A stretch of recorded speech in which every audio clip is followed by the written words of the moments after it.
Honourable members. I call the honourable member for Adelaide. Thank you kindly, Mr Deputy Speaker. Today I rise to call on this government to stop the cuts to childcare. This is a government that was elected telling the Australian public that they would make childcare more affordable. But what have they done?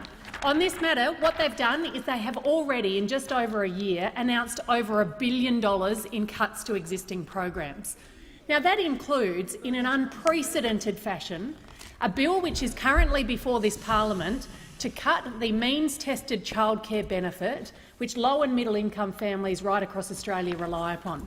And the Education Department have let out the truth about this measure.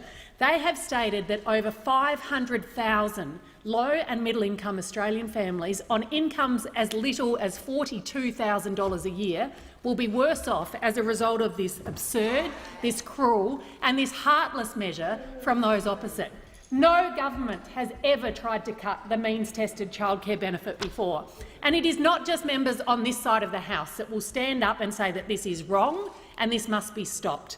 Because today I have the signatures of 25,650 Australian members of the community, including these from the fine electorate of Rankin, who have stood up and called on this government to say enough is enough.